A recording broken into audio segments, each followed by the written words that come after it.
Today we will be describing the brain from the perspective of a materialists. To do so, we must first understand the definition of materialism. Materialism is a concept whereby reality in whole and its parts are explained as being physical, also known as material. The belief that only the physical of matter exists, and that all things, including consciousness and mental states, are ultimately products of physical processes. The brain is responsible for all of the emotions. Emotions are the after effects or responses of different chemical mixtures in the body and the compounds created as a result of the brain.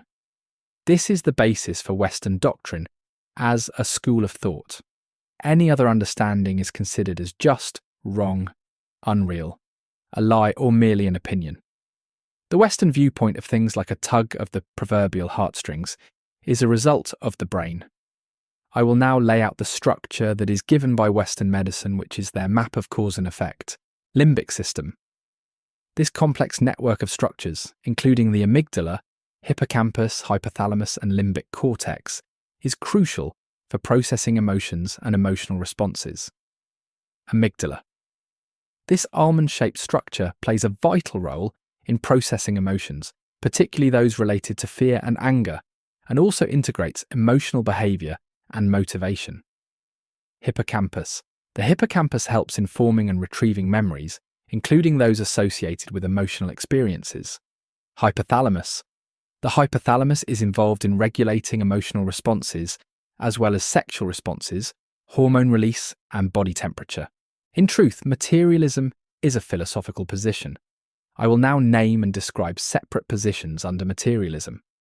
Rejection of dualism. Materialism contrasts with dualism, which posits that the mind and body are distinct entities. Materialists reject the idea of a separate, immaterial mind or soul, arguing that all mental processes, including emotions, are ultimately physical. Neuroscience as evidence. Materialists often point to the advancements in neuroscience as evidence for their position, highlighting how brain activity and neurochemicals correlate with emotions and mental states. Functionalism. Some materialists, specifically functionalists, claim that emotions and consciousness are functional features of the brain. Identity, theory of mind. Some materialists, known as central state materialists, hold that mental states are identical to brain states. Materialism, as a philosophical position, can be understood through three main forms. Eliminative materialism, which denies the existence of mental states. Reductive materialism, which posits that mental states can be reduced to physical matter. And non-reductive materialism, which acknowledges mental states but argues they cannot be fully reduced to matter. Materialism, as a philosophical stance, suggests that the future, like the present and past, is entirely composed of and governed by material processes, meaning everything, including consciousness, is ultimately a product of matter and its interactions. While the future is seen as a product of material processes, materialism also implies that humans, as material beings, can exert an influence on that future through their actions and choices.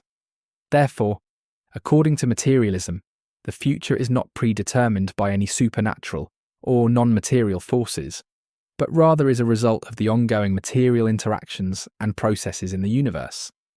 This has been a discussion about the brain, what some people say it is, what some people want to do with theirs. I hope that you use yours today. This is the power of mind.